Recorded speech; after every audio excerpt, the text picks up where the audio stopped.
स्वागतम। स्वागत है आप सबका। संधि प्रकरण में अपना पाठ चल रहा था। गुण संधि और वृद्धि संधि को हमने देखा था। तो गुण संधि का सारांश ये निकला था कि जहाँ पर में हमें किसी शब्द में या किसी दो पद में ए वर्ण के ऊपर में बोलते समय में यदि लगे कि यहाँ जोड़ आ रहा है, यहाँ जुड़ा हुआ लग रहा है, तो उस वर्ण को देख करके व्याकरण में जो उस वर्ण के लिए नाम दिया गया है, उस नाम के आधार पर वहाँ संधि की बात हम सामान्य रूप से कर सकते हैं, जान सकते हैं। तो जैसे हमने कहा कि देवेंद्र ये शब्द आपने सुना, तो देवेंद्र शब्द सुनने पर हमें लगा कि ए जो है इसमें जोड़ आ रहा है बोलने में, देवेंद्र। तो देवेंद्र में ए जो है यहाँ इसका मतलब संधि है। अब ये ए जो है व्याकरण में गुण वर्ण से जाने जाते हैं, इसीलिए यह परिवर्तन ए जो हुआ है ये गुण संधि का उदाहरण हो जाएगा। इसी तरह से हमने कहा महोदधि, तो महोदधि में ओ के ऊपर में जोड़ आ रहा है, तो इस तरह से ओ वर्ण व्याकरण में गुण कहलाता है, इसीलिए गुण संधि का उदाहरण होगा। इसी तरह से हमने देखा कि हमने सामान्य रूप में पढ़ते समय कहा कि तथैव, तथैव में ऐ की ध्वनि पर यहाँ जोड़ आ रहा है। तो ऐ देखते ही हमको व्याकरण में ये ध्यान रखना होगा कि ऐ जो है व्याकरण में ये वृद्धि संज्ञक वर्ण है। तो ऐ यदि है तो ये वृद्धि है। अब उस वृद्धि का नियम जो हम पढ़े हैं कि अ प्लस ए, आ प्लस ए बराबर ऐ, इस नियम से हम उसको पहचानते हैं या अलग कर सकते हैं। तो ये एक हमने एक सामान्य ज्ञान दिया कि हम यदि संधि में जो बदलाव रूप है उस रूप को भी यदि ध्यान रखें तो सामान्य रूप से संधि को पहचान सकते हैं। जैसे हमने कहा कि कहीं भी अर की ध्वनि आती है तो अर जो है वो री के जगह पर में अ के साथ में र लग करके परिवर्तित रूप है। तो किसी भी शब्द में अर की ध्वनि होने पर वह गुण कहलाएगा, गुण संधि का उदाहरण होगा। देवर्षि हो, ब्रह्मर्षि हो, कोई भी शब्द ऐसा हमको सुनाई दे। इसी तरह से हमने कहा कि आर जो है ये री के स्थान पर जो वृद्धि आ करते हैं उसमें र लग करके प्रयुक्त होता है, तो री को हमेशा वृद्धि आर होती है। तो आप कहीं भी बिना सूत्र के भी ऐसे उदाहरण को यदि देखें तो आर व्याकरण में वृद्धि संज्ञक के द्वारा कहा जाता है, इसीलिए वृद्धि संधि का उदाहरण है, ये पहचान। अवगतम। कई बार ऐसी स्थिति आती है कि मान लीजिए कोई सूत्र आपको ध्यान में न हो, लेकिन उदाहरण में यदि हम उस संधि में होने वाले परिवर्तन को ध्यान में रखते हैं तब तो भी हमारा काम चल सकता है। जैसे उदाहरण के तौर पर हमने आपको कहा कि सुखारतः, ये प्रयोग है। सुखारतः में कौन सी संधि है?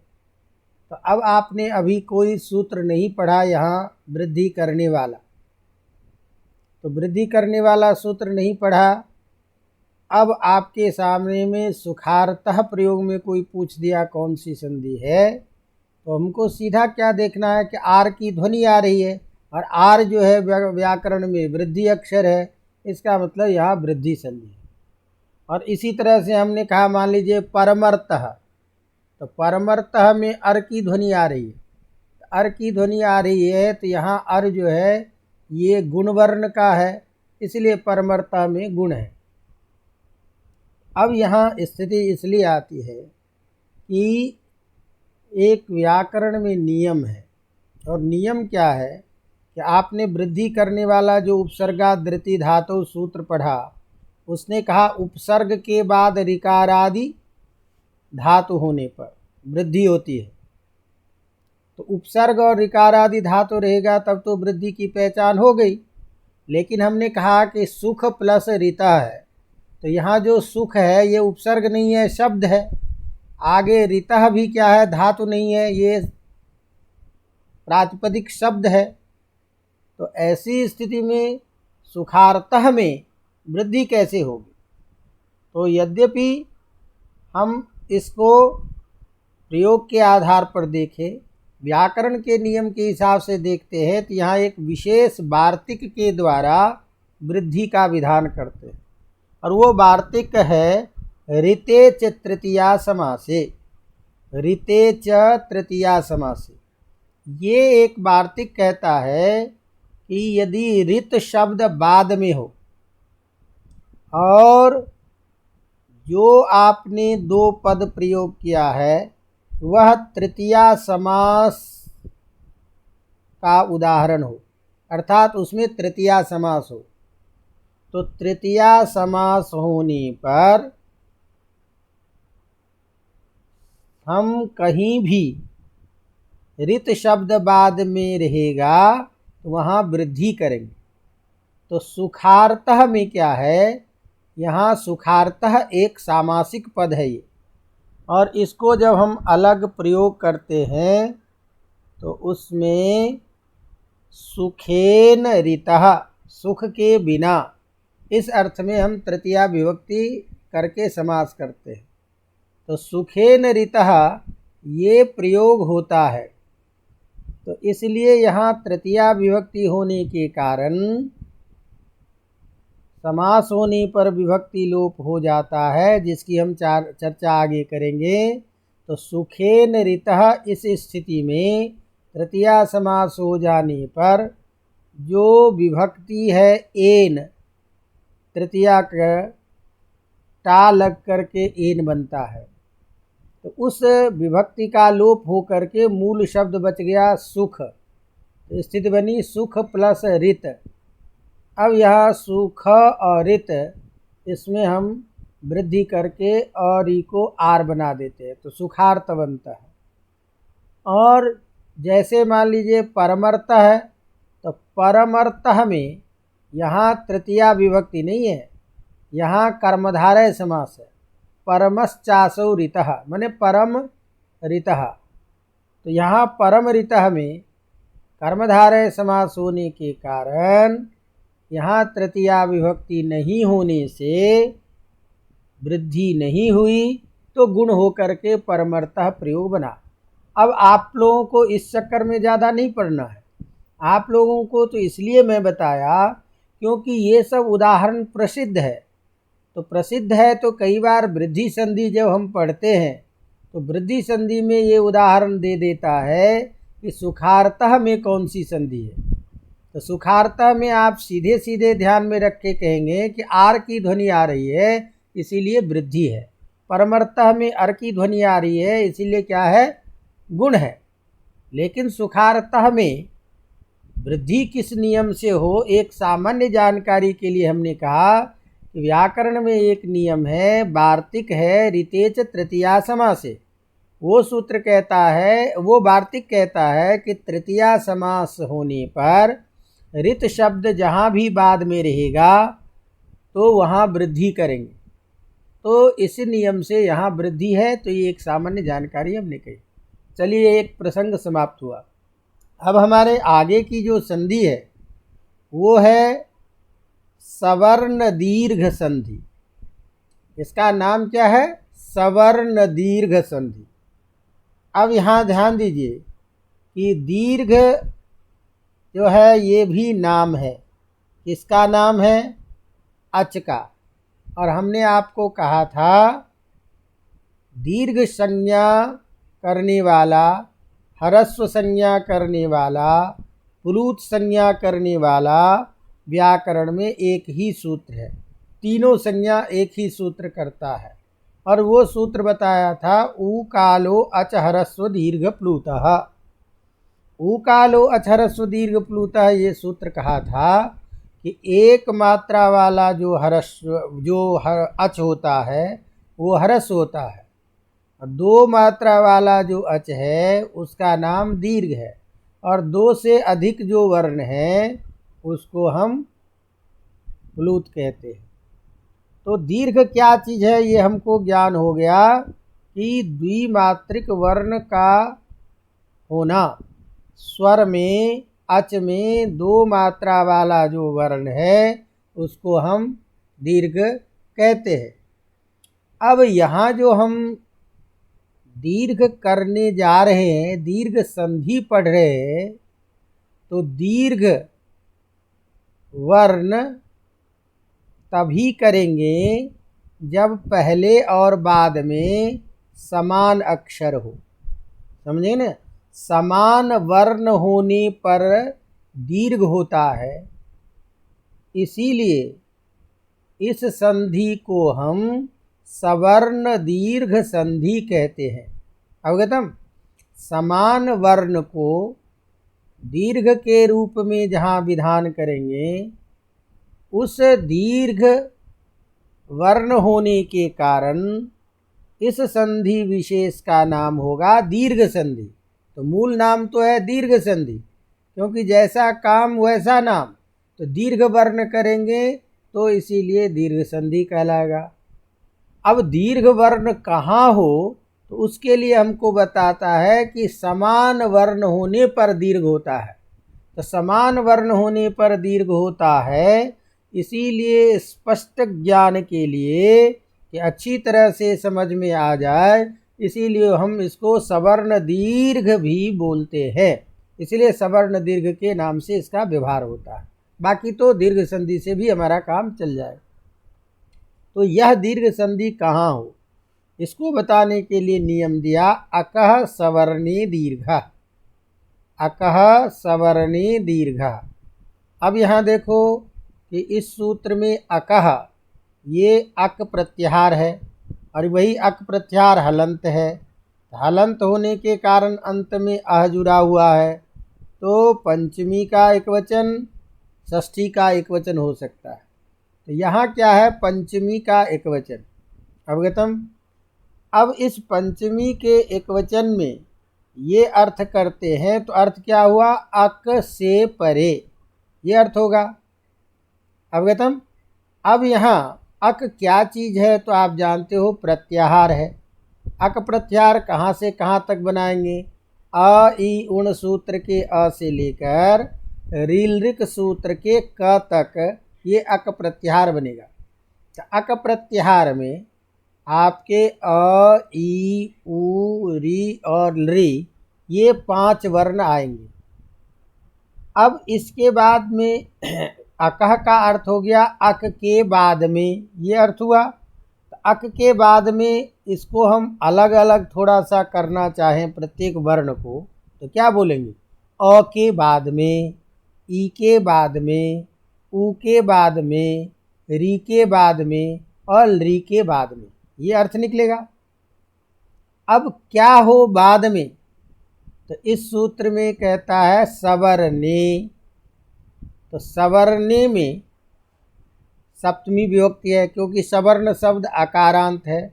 और हमने आपको शब्द रूप बताते समय कहा था कि कोई भी दुनिया का आकारांत शब्द हो, सप्तमी के एक वचन में रूप बनाना हो, तो अंत में ए जोड़ के प्रयोग कीजिए। ग्राम ग्रामे, रामः राम का रामे, देवदत्त का देवदत्ते, नगर का नगरे इत्यादि। तो यहाँ सवर्ण शब्द है, तो सवर्ण को हम सप्तमी के एक वचन में बोलेंगे तो क्या बोलेंगे? सवर्णे। अब सवर्ण शब्द का अर्थ क्या है? समान वर्ण। सवर्णे में सप्तमी विभक्ति है, सप्तमी विभक्ति का अर्थ क्या करते हो? मेपे पर। तो इस तरह से सवर्णे शब्द का अर्थ क्या निकलेगा? समान वर्ण होने पर। क्या निकला? समान वर्ण होने पर। अब अकह और सवर्णे इस दोनों शब्द को एक साथ लेकर के अर्थ कीजिए। तो अर्थ क्या निकला? अक के बाद सवर्ण वर्ण, समान वर्ण होने पर। अब समान वर्ण होने पर कौन सा समान वर्ण हो? तो इस सूत्र में चूंकि पूर्व सूत्र से अची पद की अनुवृत्ति आती है इको यनच से, तो अची इस सवर्णे के साथ में जुड़ जाता है। तो अची में भी सप्तमी और सवर्णे में भी सप्तमी। हमने आपको कहा था कि संस्कृत में जहाँ दो शब्द या दो से अधिक शब्द, कोई भी शब्द यदि समान विभक्ति में हो तो अर्थ करते समय उसका हम एक साथ अर्थ करते हैं। तो एक साथ अर्थ करेंगे तो अर्थ क्या होगा? समान वर्ण होने पर। पहले तो ये अर्थ था, अब हमने उसमें अची भी जोड़ दिया। अर्थ क्या करेंगे? सवर्ण अच बाद में रहने पर। क्या अर्थ करेंगे? सवर्ण अच बाद में होने पर। तो समान वर्ण कौन सा होना चाहिए? अच का। अवगतम? अब इस तरह से अची पद के आने से, सवर्णे के साथ में अर्थ जुड़ जाने से अकह के साथ में ये अर्थ निकला। अक के बाद सवर्णी अच होने पर क्या हो? तो सूत्र में दीर्घ, ये प्रथमांत पद है। और जो प्रथमांत पद होता है वो क्या होता है? कार्य। इसका मतलब क्या होगा? दीर्घ होता है। अब ध्यान देना, अक के बाद सवर्णी अच होने पर दीर्घ होता है। कहाँ दीर्घ होगा? तो हमने आपको बताया था पहले कि ये गुण, वृद्धि, दीर्घ, ये जो संधि है ये पूर्व पर दोनों के स्थान में होने वाली संधि है। इसीलिए हम इसको एकादेश कहते हैं। माने दो के जगह एक जहाँ आदेश होगा उस संधि को हम एकादेश कहते हैं। अवगतम? तो अब यह पूर्व परयोः एकादेशः, ये अर्थ इसमें जुड़ेगा। इस तरह अब सूत्र का पूरा अर्थ क्या निकला? अक के बाद सवर्णी अच होने पर पूर्व और पर के स्थान में सवर्ण दीर्घ एकादेश होता है। अवगतम? अवगतम? तो सवर्णी अच बाद में चाहिए। किसके बाद में चाहिए? अक के बाद में। अब जरा ध्यान दीजिए कि समझने की बात है, जो यहाँ आपको समझना है कि अक में जो आपके 5 वर्ण हैं अ, ई, उ, री और लृ, तो इसके बाद में हमको क्या चाहिए? सवर्णी अच चाहिए। तो अ का सवर्णी कौन होगा?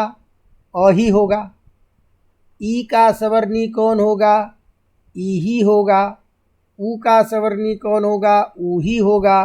री का सवर्णी कौन होगा? री ही होगा। और लृ का सवर्णी कौन होगा? लृ ही होगा। तो ध्यान दीजिए, सूत्र का अर्थ जो हमने कहा सवर्णी अच बाद में रहने पर, तो सवर्णी अच में से वही वर्ण तो सवर्णी होगा जो अक प्रत्याहार में आएगा, क्योंकि अ का साथी अ ही हुआ। तो अ का साथी अ, ई का साथी ई, उ का उ, री का री, लृ का लृ। तो अक के बाद में जो आपने सवर्णी वर्ण चाहा है, तो अक का सवर्णी वर्ण तो वही 5 अक्षर होगा, अक वाला ही। तो अच में अक प्रत्याहार तक जो होगा वही सवर्णी होगा। तो अ, ई, उन, री, लृक यहाँ तक सवर्णी हो गया। ए, ओंग, ऐ, औच, ये इसका कभी सवर्णी हो ही नहीं सकता, कभी सवर्णी हो ही नहीं सकता। तो अब ऐसी स्थिति में एक बात ये भी समझ लीजिए कि यदि हम कदाचित ऐसा भी सूत्र बना सकते कि अक के बाद अक होने पर दीर्घ होता है, तो अक का सवर्णी अक ही होगा, दीर्घ हो जाएगा, काम चल सकता है। अवगतम। तो अब इस सूत्र में हमने कहा अच बाद में रहने, तो वास्तव में कहते हैं कि देखिए काम तो यहाँ अक बाद में रहने पर, ये अर्थ करने पर भी चल जाएगा, लेकिन आगे बहुत सारे सूत्रों में हमको अच तक जाना पड़ेगा और अच पहले से आ रहा है। तो इस तरह से एक सूत्र में, इस सूत्र में हमको अक बताने के लिए अलग से सूत्र करना पड़ता, अकह अकी। तो जब उसी सूत्र से सारा का सारा काम चल रहा है और हमने सवर्णे कह ही दिया, तो सवर्णे कहने से अक अपने आप पकड़ में आ जाएगा, तो हमें कोई दूसरा इसमें नियम नहीं करना पड़ा और एक ही अच पद से सब जगह काम चल जाएगा। लेकिन हमको दीर्घ संधि करने के लिए तो ये दिमाग में सारांश रख ही लेना चाहिए कि दीर्घ जो होगा उसके लिए कोई ज़रूरी नहीं है पूरा अच वर्ण होना, उसके लिए अक के बाद में तो केवल अक का ही वर्ण रहेगा, तो उसी में दीर्घ हो जाएगा। अब ये ज़रूर ध्यान रखना है कि जैसे मान लीजिए अ है, तो अ का सवर्णी अ है, लेकिन अ का मतलब हम अ आ दोनों लेते हैं, तो सवर्णी अच में कुछ भी हो सकता है, बाद में तो सवर्णी होगा। तो मान लीजिए अ के बाद यदि अ है तब भी सवर्णी अर होगा, तो वो दोनों मिलकर के दीर्घ वर्ण आ बन जाएगा। जैसे मान लीजिए उदाहरण के तौर पर हम कहते हैं दैत्य प्लस अरि, तो दैत्य में क्या है अ, आगे अरि में क्या है अ, तो दोनों जगह ह्रस्व आकार है, तब भी समान हुआ, तो समान होने के कारण अ मिलके आ बन जाएगा, प्रयोग बन जाएगा दैत्यारी।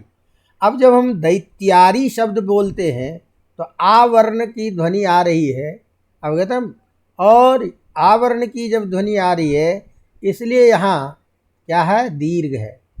अब आप कहोगे कि आ तो वृद्धि भी है, तो हमने कहा वृद्धि के लिए तो जहाँ भी आ करोगे वहाँ तो र लग करके प्रयोग होगा, तो आर होता तब तो वृद्धि हो जाती, लेकिन केवल आ है, इसका मतलब यहाँ संधि कौन है, दीर्घ है।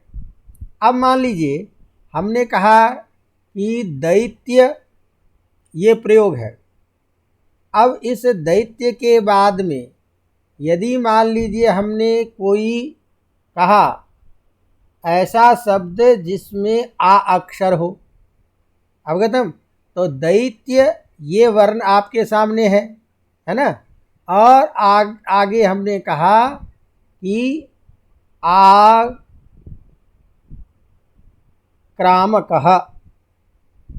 क्या कोई भी शब्द ले, दैत्य आक्रामकः, तो दैत्य आक्रामकः में दैत्य में क्या है अ, आगे क्या हो गया आ, तो आ भी जो है वो सवर्णी है, तो जैसे ह्रस्व आकार के बाद ह्रस्व आकार रहने पर दीर्घ होगा, उसी तरह से यहाँ भी दीर्घ होगा, अवगतम। तो ह्रस्व आकार के बाद और रहेगा तब भी क्या होगा, आ, ह्रस्व आकार के बाद दीर्घ आकार रहेगा तब भी क्या होगा, आ। इसी तरह से आ के बाद यदि ह्रस्व आकार रहेगा तब भी क्या होगा, आ। जैसे मान लीजिए हमने कहा रमा, आगे क्या है अस्ति, तो रमा में क्या है आ, आगे अस्ति में आ मिलकर क्या बनेगा, आ, तो रमास्ति। लेकिन यदि हम कहें कि इसी तरह से दीर्घ के बाद भी दीर्घ रहेगा तब भी मिलकर के दीर्घ ही होगा। जैसे हमने कहा कि विद्या प्लस आलय, तो विद्या में क्या है आ, आलय में क्या है आ, तो दीर्घ होने पर भी क्या बनेगा, आ। तो इस तरह से आ वर्ण के दीर्घ रूप के लिए 4 स्थितियां बन सकती है। अ प्लस अ बराबर आ प्लस आ बराबर आ प्लस अ बराबर आ प्लस आ बराबर आ, ये 4 क्षेत्र बन सकते हैं, अवगतम। अब इसी का आप अपना किताब के द्वारा देख करके बहुत सारे उदाहरण दिए हुए हैं, उसको अपन देखें। तो जैसे हमने अभी उदाहरण बताया उस तरीके से अपन कर सकते हैं। जैसे हमने कहा मान लीजिए अद्य प्लस अपि बराबर क्या नहीं, अद्यापि, हिम प्लस आलय बराबर हिमालय, रत्न आकरः रत्नाकरः, इत्यादि ये सारे प्रयोग बन जाए। इसी तरह से अब ध्यान देखिए कि अ का सवर्णी उदाहरण हो गया। अब उसके बाद में अक प्रत्याहार में दूसरा वर्ण कौन हो गया? ई। इसका मतलब यहाँ भी क्या होगा, ई के बाद यदि ह्रस्व ईकार है, दोनों तरफ ह्रस्व ईकार है, तब भी परिवर्तन क्या होगा? ई। या ह्रस्व ईकार के बाद दीर्घ होगा तब भी क्या होगा? ई। यदि दीर्घ ईकार के बाद ह्रस्व ईकार होगा तब भी परिवर्तन क्या होगा? दीर्घ ई। और दोनों तरफ दीर्घ ईकार होगा तब भी परिवर्तन क्या होगा? दीर्घ ई ही होगा। अवगतम? जैसे मान लीजिए हमने कहा कवि प्लस इंद्र, तो कवि प्लस इंद्र में कवि में क्या है? ह्रस्व ईकार। इंद्र में क्या है? ई। तो कवि प्लस ई, दोनों ई मिलके क्या बन जाएगा? कवींद्र। अवगतम?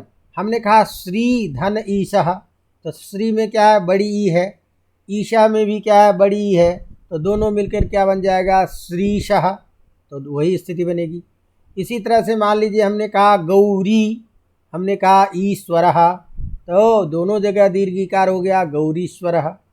हमने कहा नदी, आगे हमने कहा इच्छा, तो किस स्थिति क्या बनी? नदीच्छा। तो जैसी भी स्थिति है, तो दोनों ईकार में से कैसा भी ईकार आगे पीछे होगा तो उसका परिवर्तन दीर्घ होगा। तो इस तरह से जहाँ कहीं भी हम शब्द सुन रहे हैं वहाँ दीर्घ अक्षर यदि आ रहा हो, तो चूंकि दीर्घ अक्षर पे बोलने में जोड़ आ रहा होगा तो समझ जाएंगे कि ये दीर्घ संधि है, दीर्घ संधि का उदाहरण है। अवगतम? इस तरह से हमने कहा मान लीजिए दधिच्छति, दधिच्छति ये हमने शब्द बोला। अब दधिच्छति में देख रहे हैं कि ई पे जोड़ आ रहा है, तो इसका मतलब हमको संधि विच्छेद करना होगा, तो दधि प्लस इच्छति बराबर दधिच्छति। अवगतम? इसी तरह से जब हम देखते हैं कि तीसरा वर्ण कौन है हमारे पास? ऊ वर्ण, इक प्रत्याहार का। तो ऊ जो है वह भी उसका सवर्णी अच कौन होगा? ऊ। तो ऊ मिल करके क्या बन जाएगा? दीर्घ ऊकार हो जाएगा। जैसे हमने कहा मान लीजिए विष्णु प्लस उदयः, तो विष्णु में क्या है? ऊ। आगे उदयः में क्या है? ऊ। ऊ हो करके दीर्घ वर्ण हो जाएगा, क्या हो जाएगा? विष्णुदयः। अवगतम? तो इस तरह से हम जहाँ कहीं भी देखें कि दीर्घ वर्ण जहाँ दो पद मिलने पर सुनाई दे रहा हो, जहाँ वर्णों में आपको दीर्घ अक्षर पे लगे कि यहाँ जोड़ आ रहा है, वो दीर्घ संधि का उदाहरण होगा। इसी तरह से अब जैसे मान लीजिए तीसरा जो वर्ण आपने अ ई ऊ पढ़ा, उसकी तरह से अब वर्ण कौन हो गया? चौथा रीकार। तो री में भी जो दोनों तरफ से यदि री रहेगा तो इसका मतलब क्या आ जाएगा? दीर्घ रीकार होगा। अवगतम? तो जैसे हमने कहा होत्री प्लस क्या है? रीकार। तो होत्री प्लस रीकार में होत्री में क्या है? री। आगे क्या है? री। तो री मिल करके डबल री का उच्चारण हो जाएगा, क्या हो जाएगा? होत्रीकार। हमने कहा पितृ प्लस ऋणम, तो पितृ में क्या है? री। आगे क्या है? री। दोनों री मिल कर क्या हो जाएगा? पितृणम। तो ये जो है इस तरह का है, हमको ये ध्यान रखने की ज़रूरत है। इसी तरह से यदि मान लीजिए कहीं लृकार है, तो लृकार है तो उस स्थिति में भी दोनों तरफ लृकार है तो री दीर्घ होगा। हालांकि ये प्रयोग आजकल कम दिखाई देता है। अवगतम? तो इस तरह से मान लीजिए कि हम कहीं पर में प्रयोग करते हैं दधलरी, दधलरी प्लस लृकार है ये बोल रहे हैं, तो दधलरी है, तो लरी के बाद में लरी होने पर दीर्घ हो जाएगा, चूँकि इसका प्रयोग कम होता है इसीलिए। लेकिन ये चीज़ है कि कहीं भी ऐसा लोक वेद में यदि हमको संस्कृत में मिलता है तो ये ध्यान रखना है कि दीर्घ होगा। अवगतम? अब एक चीज़ ये भी है कई कई जगह कि होत्री प्लस मान लीजिए लृकार है, तो होत्री प्लस लृकार है तो री और लरी की होती है सवर्ण संज्ञा, तो री लरी की सवर्ण संज्ञा होगी तो कहीं कहीं उच्चारण आपको होत्रीकार तौल र इसमें दीर्घ हो करके दिखाई देगा, और कहीं हो सकता है कि री ही रहे तो होत्रीकार ये दीर्घ रूप बनते हैं। अवगतम? तो इस तरह से होत्रिकारः, होत्रिकारः, ये दोनों रूप दिखाई देते हैं। ये 4 संधि है। अब एक चीज़ यहाँ जो आप लोगों को ध्यान में रखने की बात है, ये समझिए कि जैसे हमने आपको कहा कि पहला जो उसका इसका उदाहरण हम दीर्घ संधि का ही पढ़ते हैं, तो आपने उदाहरण मान लीजिए कहा कि गिरी प्लस ईशः, ये प्रयोग बनाया। अब ज़रा ध्यान दीजिए कि इको यनचि सूत्र आपने पढ़ा है। इको यनच सूत्र कहता है इक के स्थान पर यन होता है अच बाद में रहने पर। तो यहाँ गिरी में जो ई है ये इक प्रत्याहार का वर्ण है, और इसके बाद ईशः में जो ई है ये क्या है, अच प्रत्याहार में आता है। तो अच प्रत्याहार में जब आता है तो यहाँ पर में इको यनच से यन होना चाहिए, क्योंकि गिरी में ई है इक प्रत्याहार का वर्ग। आगे ईशः में क्या है, ई। तो ऐसी स्थिति में जो बाद वाला जो ई है ईशः का ई, ये अच प्रत्याहार में आ गया, तो इको यनच सूत्र से यन होना चाहिए। अवगतम? समझ में आ रहा है कुछ? तो इसका मतलब क्या है, ध्यान में रखिए। इसका मतलब ये है कि हमने वहाँ इको यनच सूत्र में कहा था कि इक के बाद अच होने पर, इक के बाद अच होने पर यन होता है, और वहाँ हमने अच पूरे आकार से लेकर के चकार तक को रखा। तो हमने कहा था कि वो एक सामान्य नियम है, और उसी में से आपने क्या किया कि छांट करके ये कहा कि यदि सवर्णी अच होगा तो दीर्घ होगा। तो इसका मतलब क्या है कि ई के बाद यदि ई आ गया तो ये सवर्णी अच हो गया। तो सवर्णी अच जहाँ भी होगा वहाँ वो यन को रोक देगा, क्योंकि ये विशेष विधान हो गया। इसीलिए ध्यान रखिए कई बार कि जैसे हमने आपको वहाँ बताया था कि गुण संधि का अपवाद है वृद्धि, गुण को रोकेगा हमेशा वृद्धि। इसी तरह से यहाँ ये समझिए कि यण संधि का अपवाद है दीर्घ। क्यों? कि जहाँ जहाँ दीर्घ की स्थिति होगी वहाँ वहाँ यण प्राप्त होगा ही पहले, चाहे कोई भी वर्ण हो। जैसे मान लीजिए हमने कहा विष्णु प्लस उदय, तो विष्णु में भी क्या है, ऊ। अब ये ऊ इक में है कि नहीं है, इक प्रत्याहार में आ गया। आगे उदय में जो ऊ है वो अच है, तो इक के बाद में अच हो गया, तो यहाँ भी यन होना चाहिए। तो यन क्यों नहीं हुआ? कोई यदि हमको पूछ दे कि भाई आप व्याकरण पढ़े हो, इको यनच सूत्र कहता है कि इक के स्थान पर यन होता है अच बाद में रहने पर, तो यहाँ भाई गिरी के बाद में ईशः जो है यहाँ भी इक के बाद अच है, विष्णु के बाद उदय में यहाँ भी इक के बाद अच है, तो यहाँ यन क्यों नहीं? हमने कहा होत्री प्लस ऋकारः, यहाँ भी इक का वर्ण कौन हो गया, री। आगे अच वर्ण है तो यहाँ भी यन होना चाहिए, क्यों नहीं हुआ? तो आपको कहना पड़ेगा कि यन का अपवाद है दीर्घ, ये विशेष विधान है। यन सामान्य विधान है, और उस यन में सवर्ण दीर्घ जहाँ होगा वो उसको रोक देगा। ध्यान दीजिए। अब चूँकि धीरे धीरे आपको आगे बढ़ना है, कुछ विशेष बात सब भी समझनी है, तो प्रसंगानुसार कुछ बातें समझ लीजिए कि क्या होता है कि एक सामान्य नियम जो होता है, तो ये ऐसा नहीं होता कि ये हम आप लोग कि काम करना शुरू कर देते हैं, फिर बाद में पता चलता है कि कोई विघ्न आ गया इसमें, तब हम विघ्न का उपाय सोचते हैं कि अब क्या करें। जबकि सिद्धांत क्या है? सिद्धांत ये है उपायम चिंतयेत् धीमान अपायमपि चिंतयेत्। बुद्धिमान व्यक्ति को कार्य को प्रारंभ करने से पहले उपाय के बारे में तो सोचना ही चाहिए कि ये काम कैसे होगा, लेकिन इस काम के इसके बारे में भी पहले विचार कर लेना चाहिए। यदि इसमें कहीं डिस्टर्ब ऐसा हो जाए काम करने पर तो उसका समाधान क्या होगा। तो क्या क्या इसके क्षेत्र हो सकते हैं विपरीत, जिसमें समाधान की क्या क्या दिशा हो सकती है, इसका भी चिंतन पहले कर लेना चाहिए। तो उपायम चिंतये धीमान अपायम अपि चिंतये, उपाय का तो चिंतन करे ही, बिना उपाय के चिंतन का तो काम प्रारंभ ही नहीं होगा। लेकिन कदाचित यदि विघ्न आ जाता है तो उस विघ्न का प्रतिकार कैसे करेंगे, ये भी पहले से दिमाग में रहना चाहिए, तब कार्य सफल होता है।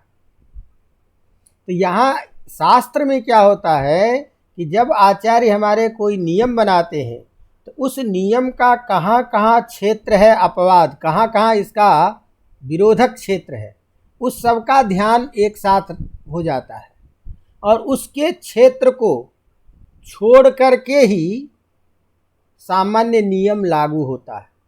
माने अपवाद जो भी है उसको छोड़ करके सामान्य नियम लगता है। तो सामान्य नियम का अर्थ ही होता है। तो जब हम आगे चल के व्याकरण को थोड़े से गंभीर रूप से पढ़ते हैं तो वहाँ पर में हमको इको यनच सूत्र का ही अर्थ ये करना पड़ेगा कि सवर्णी अच को छोड़कर इक के स्थान में अच होता है, यन होता है अच बाद में रहने पर। तो सवर्णी अच वहीं छूट गया, फिर कोई दिक्कत नहीं होगी। अवगतम। तो इसको कहते हैं कि अपवाद शास्त्रम परित्यज्य उत्सर्ग शास्त्रम अभिनिवेशते, माने अपवाद के क्षेत्र को छोड़ करके ही उत्सर्ग शास्त्र माने सामान्य, उत्सर्ग माने सामान्य शास्त्र, सामान्य शास्त्र प्रवृत्त होता है। ये नहीं कि भाई अपने यहाँ जैसे कहते हैं कि सिद्धांत भी है प्रक्षालनादि पंकजस्य दूराद स्पर्शनम। अब कीचड़ में से जा कर के जो पैर धोगे तो बेहतर है थोड़ा सा साइड से निकल जाए कि यहाँ कीचड़ में जाना ही नहीं पड़े। तो इसीलिए जो अपवाद क्षेत्र है उसको छोड़ करके ही प्रवृत्त होता है। तो अपवाद क्षेत्र, अपवाद जो होता है विशेष विधि, और विशेष विधि बलवान होता है, और बलवान क्या करता है, सामान्य शास्त्र का बाध कर देता है, रोक देता है।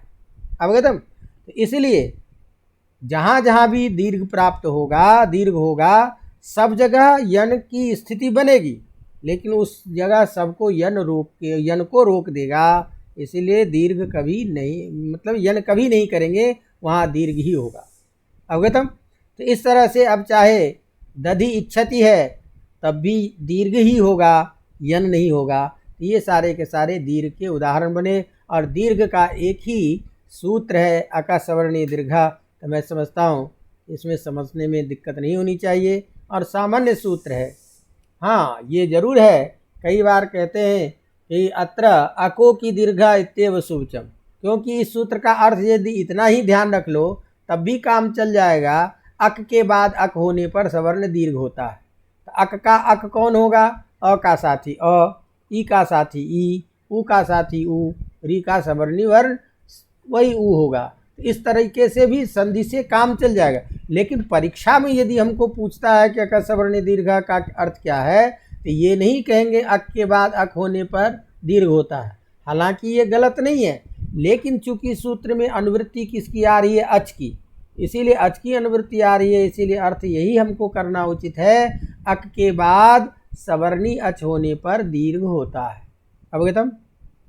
चलिए एक संपन्न है ये संधि। अब इसके बाद में दूसरा जो आपका संधि है वह है पूर्व रूप संधि। ये सब सारे संधि किसके जगह कर रहे हैं, अच के जगह। परिवर्तन किसके जगह कर रहे हैं, अच के जगह। इसीलिए सभी संधि क्या है, अच संधि। लेकिन जैसा कार्य वैसा, जैसा काम वैसा नाम। तो यन वर्ण किया आपने तो क्या हुआ, यन संधि। अय आदि किया तो नाम पड़ गया अयादि संधि। गुण वर्ण किया तो नाम हो गया गुण संधि। दीर्घ वर्ण किया तो नाम हो गया दीर्घ संधि। अवगतम। तो इसी तरह काम के आधार पर नाम रखेंगे। तो अगली जो संधि है उसको हम कहते हैं पूर्व रूप संधि। क्या नाम है, पूर्व रूप संधि। तो पूर्व रूप संधि का मतलब क्या हुआ? पूर्व में जो रूप है वो रूप हो जाना। तो वो रूप किसका होगा? जब भी हमने पूर्व शब्द का प्रयोग किया तो पूर्व शब्द साकांक्ष होता है पर में। कुछ शब्द ऐसे होते हैं जो एक से दूसरे का ग्रहण हो जाता है। जब भी हम कहेंगे पहला, तो पहला बोलते ही इसका मतलब कोई न कोई और है जिसके कारण ये पहला बोला जा रहा है। तो पहला शब्द जो है वो बाद का बोध करा देगा। जैसे हमने कहा वो बाद में रहता आता है, तो बाद में आया इसका मतलब इससे पहले कोई न कोई आया। तो कुछ शब्द साकांक्ष होते हैं, एक से ही दूसरे का ग्रहण हो जाता है। तो पूर्व रूप का मतलब क्या हुआ कि पहले जो वर्ण है उसी के रूप में हो जाना। तो कौन होगा उसी के रूप में? तो बाद वाला। तो बाद वाले वर्ण का पहले वाले वर्ण के रूप में मिल जाना या पहले वाले वर्ण का रूप हो जाना ही क्या कहलाएगा? पूर्व रूप संधि। अवगतम? क्या कहेगा? पूर्व रूप संधि। पूर्व रूप संधि का मतलब समझ में आ गया? पूर्व में जो वर्ण हो उसके जैसा रूप होना। अब ये कहाँ होता है तो थोड़ा सा इसको ध्यान रखने की ज़रूरत है। तो अब इसको बताने वाला सूत्र है एंगः पदान्तात् अति। एंगः पदान्तात् अति। अब ये देखो, एंगः पदान्तात् अति में ध्यान रखिएगा कि एंग क्या है? प्रत्याहार। एंग क्या है? प्रत्याहार। और एंगः में विभक्ति कौन सी है? पंचमी। एंगः में विभक्ति कौन सी है? पंचमी। तो एंग जो है इसमें प्रत्याहार में हलंत शब्द होने के कारण पंचमी के एकवचन बोलेंगे एंगः। ये तो होगा। अब उसके बाद में दूसरा शब्द कौन हो गया? पदान्तात्। तो एंगः एक शब्द हुआ आपके पास, एंगः एक शब्द है, और दूसरा शब्द है आपका पदान्तात्। तो ये जो पदान्तात् है इसमें भी पंचमी है और एंगः में भी पंचमी है। अवगतम? एंगः और पदान्तात् दोनों में पंचमी है, तो इस दोनों को एक साथ जोड़ करके अर्थ करेंगे। एंग क्या चीज़ है आप लोग जान चुके हो अब तक। एंग क्या है? प्रत्याहार। तो एंग प्रत्याहार में दो वर्ण होंगे, ए और ओ। ये दो वर्ण है। अवगतम? लेकिन इसका एंगः में पंचमी होने से अर्थ क्या करते? एंग के बाद। तो एंग के बाद को अलग अलग बोलेंगे तो क्या बोलेंगे? ए ओ के बाद। लेकिन चूंकि यहाँ पदान्तात् भी क्या है? पंचमी में ही है। एंगः भी क्या है? पंचमी में भी है, पंचमी में ही है। तो इसीलिए दोनों समान पद होने के कारण एक साथ जोड़ करके दोनों पदों को हम तब अर्थ करेंगे। तो तब अर्थ करेंगे तो क्या अर्थ होगा? एंगः पदान्तात्, माने पद के अंत में जहाँ एंग वर्ण हो उससे परे। तो एंगंत पदांत बोलेंगे। क्या बोलेंगे? कठिन हो रहा है तो इसको ये समझ लो कि जिस पद के अंत में ए और ओ वर्ण हो, पदांत में एंग प्रत्याहार हो, उसके बाद। तो पदांत एंग के बाद, इसको हम संक्षेप में बोलें तो क्या बोलेंगे? पदांत एंग के बाद। ये तो अर्थ होगा। पदांत एंग के बाद में ये हमको चाहिए। यहाँ इसलिए मैं बार बार जोर दे रहा हूँ, ये परीक्षा की भी दृष्टि से और समझने की भी दृष्टि से जरूरी है कि यहाँ एंग प्रत्याहार चाहिए और वो प्रत्याहार ए ओ वर्ण पद के अंत में चाहिए। अवगतम? तो एक तो ये ध्यान रखना, पदांत हमको चाहिए, जरूरी है। उसके बाद में सूत्र है अति। अति में यहाँ तपरकरण है, अ में त लगा है और हरस्व आकार में त लगा है। तो हरस्व आकार में त लगे होने के कारण हमने आपको बताया था कि जहाँ पर में तपरकरण होता है, जहाँ पर वहाँ स्थिति क्या होती है, उसी वर्ण का ग्रहण होता है, ह्रस्वकार का ही ग्रहण होगा। अब इसके बाद अति में सप्तमी विभक्ति है, तो सप्तमी विभक्ति होने से स्थिति क्या होती है, वो चीज़ बाद में रहने पर। यहाँ तपरकरण है ही, तपरकरण किस में है, अ में। तो अ में जब तपरकरण है तो अर्थ करते समय क्या करेंगे, ह्रस्व आकार बाद में होने पर। क्या अर्थ करेंगे, ह्रस्व आकार बाद में होने पर। अवगतम। अब क्या हो, तो ये इस सूत्र में कुछ भी नहीं है, तो पूर्व सूत्र से इसमें पूर्व रूपः ये अर्थ आता है। अवगतम। तो पूर्व रूप अर्थ आता है पहले सूत्र से। तो यहाँ अब हमको ये ध्यान में रखना है कि ए और ओ ये दो चीज़ है, और ये दो चीज़ हमको चाहिए कहाँ, पदांत में। और इसके बाद क्या अक्षर चाहिए, ह्रस्व आकार। अवगतम। तो ये आपको ध्यान रखना है कि ये दोनों हमको चाहिए कहाँ, पदांत में। पदांत होना चाहिए। तो पदांत में ए ओ के बाद में ह्रस्व वर्ण होगा, तो क्या करना है हमको, पूर्व रूप होगा। तो पूर्व रूप का मतलब क्या आपने समझा, कि बाद वाला जो वर्ण है वो पूर्व की तरह हो जाएगा। अवगतम। तो बाद में वर्ण कौन है, अ, ये क्या बनेगा, पहले की तरह इसका रूप हो जाएगा। तो पहले कौन है, ए। तो पहले जब ए है तो ये अ ए में मिल जाएगा और ए के रूप में बदल जाएगा। अब जब ए के रूप में बदल गया, तो जैसे उदाहरण के तौर पर देखिए, हरे प्लस अव है। हरे में क्या है, ए, आगे क्या है, अ। अब यहाँ ये हरे जो है ये पद के अंत में है, क्योंकि हरे एक पद है। हरे एक पद है, हरि शब्द के संबोधन के एक वचन में बोलते हैं हे हरे।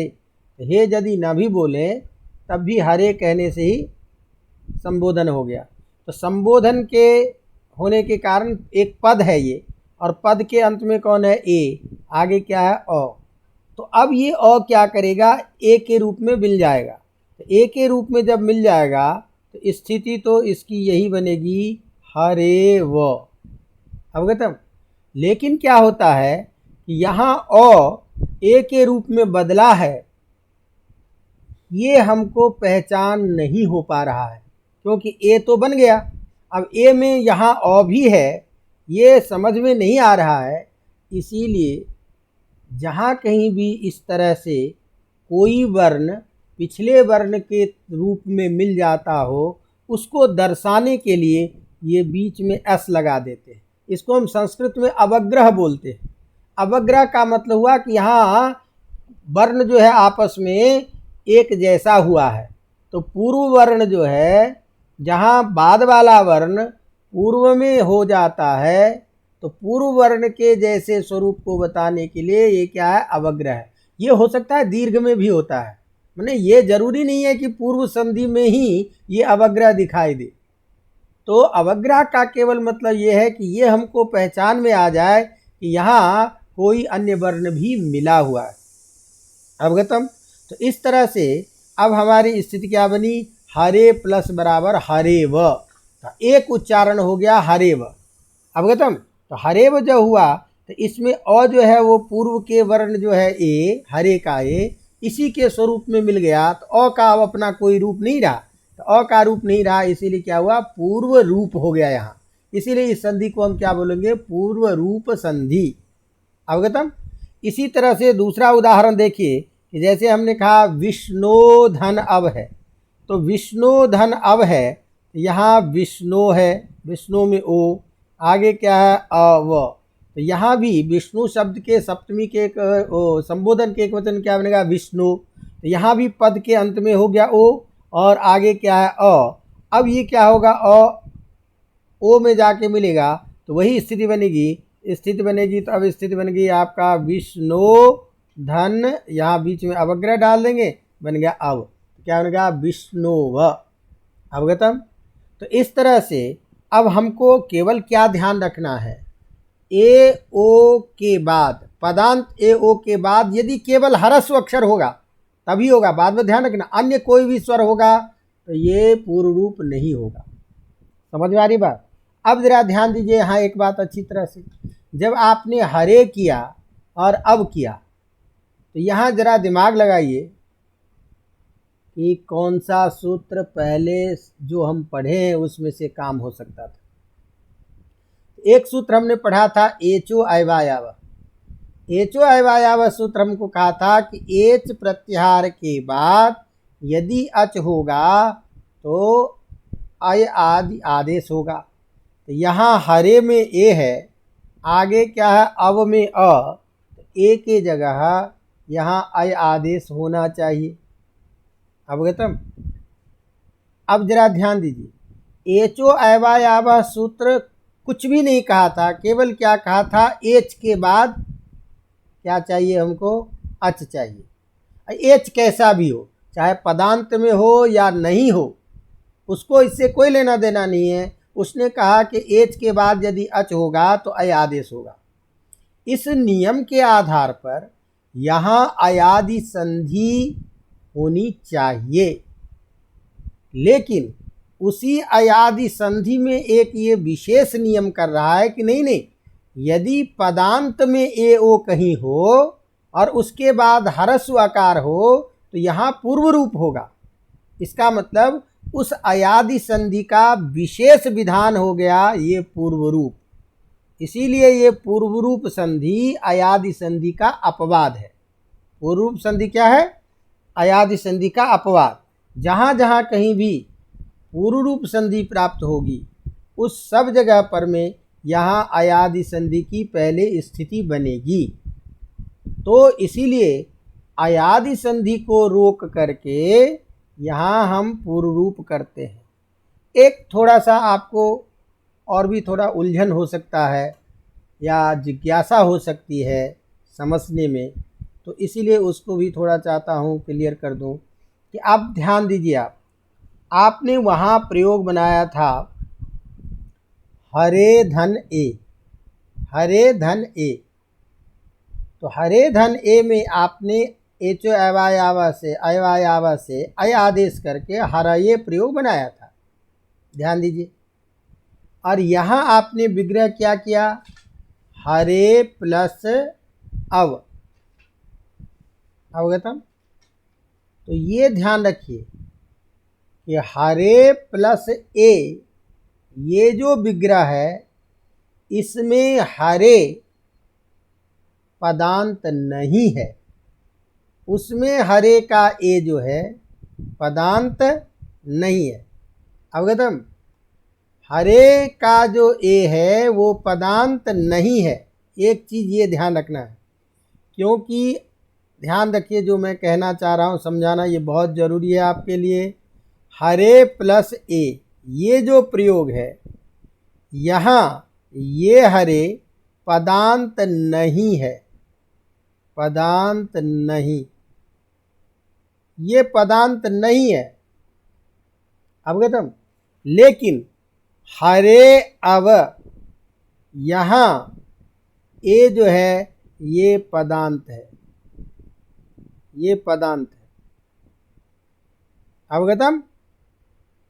ये हमको पहचानने की बात है। कैसे पहचाने, यहाँ पदांत है यहाँ पदांत नहीं, दोनों एक जगह है। इसलिए हमने कहा कि हम आगे चर्चा करेंगे। पद का मतलब हमने आपको समझाया था, इसलिए छोटी छोटी बातों पे ध्यान देते रहना चाहिए। हमने आपको पढ़ाते समय कहा था कि पद हम उसको कहते हैं जो किसी विभक्ति में, सातों विभक्ति में से किसी विभक्ति में जो बना हुआ रूप है वो होता है पद, और उसके अंत में जो होगा वो क्या कहलाएगा, पदांत। तो हरि शब्द के चतुर्थी के एक वचन में जब हम रूप सिद्धि करते हैं तो चतुर्थी के एक वचन में जो प्रत्यय लगाते हैं वो प्रत्यय है ए और मूल शब्द है हरि। तो चतुर्थी के एक वचन में बनने के लिए ये प्रत्यय लगा हुआ है, और ये दोनों प्रत्यय जब बन जाता है, लग जाता है एक साथ, तब जाकर के हरये पद बनता है। तो चतुर्थी के एक वचन में जो बनने वाला रूप है हरये, वो हरये तो पदांत है। क्यों कि पद कब बनेगा? जब विभक्ति बनेगी, जब रूप बन जाएगा। अभी तो ये रूप बनने के लिए ही हरे प्लस ए है। अवगतम? इसीलिए हरे प्लस ए में ये पद नहीं है। इसके बाद इन दोनों को मिलकर के चतुर्थी के एक वचन में बनता है हरये। तो हरये पद है, क्योंकि चतुर्थी के एक वचन का रूप है। अवगतम? तो यहाँ ये दोनों मिलकर के एक पद बना है, लेकिन यहाँ हरि शब्द के संबोधन के एक वचन में हरे रूप बनता है, हे हरे। तो ये बना हुआ रूप है संबोधन का। और इसके बाद अब ये दूसरा शब्द है। यहाँ अलग से ये शब्द नहीं है, क्योंकि अलग से हम इसका प्रयोग नहीं करते हैं। तो इसलिए ये बता रहा हूँ कि कई बार आप ये देखिएगा कि जब हम संधि विच्छेद भी करें, तो संधि विच्छेद करते समय में ऐसा नहीं कि हमारी मर्जी जो हो गई हम उस हिसाब से संधि विच्छेद करें। तोड़े भी तो देखना चाहिए कि जो हम तोड़ रहे हैं उस टूटे हुए शब्द का कुछ अलग से अर्थ आ रहा है कि नहीं। तो जहाँ लगे आपको कि दोनों शब्द अलग अलग लोक में या वैसे बोलने में व्यवहार में आता है, तब तो समझिए कि ये ठीक संधि विच्छेद है। यदि लगे कि नहीं, ऐसा अच्छा नहीं लगता सुनने में या ऐसा प्रयोग नहीं देखा जाता है, तो ये प्रयोग क्या है? गलत है। अवगतम? तो इस तरह से अब मान लीजिए कि हमने कहा, कोई भी शब्द लीजिए, हमने आपको कहा कि भाई शुद्ध्युपास्य, इसका संधि विच्छेद करो। तो आपने कहा सुधी प्लस उपास्य, हमने संधि विच्छेद कर दिया। आपने कहा नहीं हम इसका संधि विच्छेद करेंगे सुध प्लस ई उपास्य, तो ये कुछ नहीं है संधि, क्योंकि इसका प्रयोग नहीं है। तो हमको प्रयोग करते समय देखना चाहते, जैसे मान लीजिए हमने कहा नयन बोला, तो ने प्लस अन, यहाँ पर में हमने देखा कि ने जो है ये इसको अय आदेश करके यदि हम बोल देंगे तो नयन शब्द बन जाएगा, और परिवर्तन हुआ है, इसीलिए संधि। तो संधि विच्छेद में कई बार ये भी ध्यान रखना है कि जब हम तोड़ते हैं तो तोड़ते हुए शब्द में या तो प्रकृति प्रत्यय माने मूल शब्द और उसमें प्रत्यय होगा, और या तो बना हुआ रूप होगा। तो जहाँ प्रकृति और प्रत्यय, मूल शब्द और प्रत्यय होगा, वो कभी भी पदांत नहीं होगा। तो हरे प्लस ए में मूल शब्द है हरि और उसमें लगने वाला प्रत्यय है ए, ये दोनों को अलग किया हुआ है। इसीलिए ये दोनों अभी इसमें जो है अभी अलग अलग प्रयोग नहीं होगा कभी। इसको जब हम एक साथ बना लेंगे हरये, तभी ये प्रयोग होगा। तो हरये एक पद है। अवगतम? लेकिन हरे अब में यहाँ हरे हरि शब्द के सप्तमी के एक वचन का बना हुआ रूप है, इसीलिए ये हरे एक पद है। और अब का मतलब होता है रक्षा। वही संस्कृत में एक धातु है अब धातु, रक्षा अर्थ में, और उसके लोट लकार में आज्ञा अर्थ में, विधि में, मध्यम पुरुष के एक वचन में अब प्रयोग बनता है। जैसे भू धातु के लोट लकार मध्यम पुरुष में एक वचन क्या बनता है? भव मने हो। इसी तरह से अब मने रक्षा करो। तो हरे अब, हे हरि अब रक्षा करो, हे हरि आप हमारी रक्षा करें। इस वाक्य को बताने के लिए संबोधन में ये पद है हे हरे, और अब जो है ये रक्षा करने के लिए लोट लकार मध्यम पुरुष का एक वचन का रूप है। तो इसीलिए मैंने ये आपको बताया कि अब हमको पूर्व रूप संधि करने के लिए ये अच्छी तरह से ध्यान रखना है कि पदांत में ए ओ के बाद में यदि ह्रस्व वर्ण रहेगा तो वहाँ ह्रस्व आकार हमेशा ए और ओ में बदल जाएगा, ए ओ के रूप में अपने रूप को बना लेगा। तो बाद में जो वर्ण है अ, वो वर्ण पूर्व की तरह हो गया, इसीलिए इस संधि को हम बोलेंगे पूर्व रूप संधि। अब जैसे मान लीजिए आपने इसी तरह से कहीं किताब में पढ़ते लिखता है प्रथमोध्याय, तब प्रथमो आगे अवग्रह रहता है, आगे अध्याय, तो सीधा अवग्रह देख करके ओ देख करके आपको पता चल गया कि प्रथमों में ओ है और प्रथम शब्द पदांत है। तो प्रथमों में ओ है, आगे अवग्रह लगा है, और इसको आप यदि तोड़ते हो तो क्या बोलोगे? प्रथमोध्याय। हम बोले रामो वदत, राम अवदत नहीं, रामो आगे अवदत, तो ओ के बाद अ है, ये बन जाएगा। अवगतम। इसी तरह से ते प्लस अत्र, ते अत्र संति, मान लीजिए वाक्य है तो ते के बाद अत्र है, तो सह तौ ते पद के अंत में है, तो पद के अंत में तो पदांत हो गया एकार, और उसके बाद अत्र का अ है ह्रस्वकार, तो उसको हम पूर्व रूप कर देंगे, तो क्या बन गया? तेत्र। अवगतम। गृहे अस्ति, गृहे में क्या है? ए, आगे क्या? अस्ति, ए में जाके मिल जाएगा, क्या बन जाएगा? गृहेस्ति। अवगतम। तो इस तरह से हमको ये ध्यान रखना है कि यह व्याकरण में पूर्व रूप संधि करने का एक ही मात्र रूप है, एक ही नियम है, वह है एंगः पदांतादति। एंगः पदांतादति ये पूर्व रूप संधि करेगा। इस तरह से हमने भाई क्रम से यण, अयादि, गुण, वृद्धि, दीर्घ, पूर्व रूप यहाँ तक पहुँचे हैं। अब इसके बाद में पररूप और प्रकृति भाव इत्यादि जो दो संधि है, इसके बारे में विशेष चर्चा करेंगे कल। उसके बाद अच संधि संपन्न होने के बाद हम आपको अच संधि से संबंधित परीक्षा की तैयारी में हमको किन विशेष बातों पे ध्यान देना है, परीक्षा में आज तक जो पूछा जाता है उसको हम कैसे लिखें, इस सब की कुछ चर्चा करेंगे एक एक संधि पूरा होने के बाद। तो उसको उस हिसाब से तैयारी अपन करते चलें, और सभी प्रकरण में इसी तरह से पहले मूल विषय में एक बार चाहता हूं कि आप लोगों को समझ में आ जाए, फिर परीक्षा की दृष्टि से हमको कैसे लिखना है, उसको कैसे जवाब देना है, कितना हमको शब्दों में, सीमित शब्दों में और सही वाक्यों के द्वारा सही चीज़ों को लिखना है, जो मूल बात है उसमें क्या चीज़ है जो आवश्यक है, जो छूटनी नहीं चाहिए, इस तरीके से परीक्षा के लिए आवश्यक जो चीज़ है उसको करें। लेकिन ये सब सारी चीज़ें तब होती है जब हमें विषय का पूर्ण ज्ञान हो।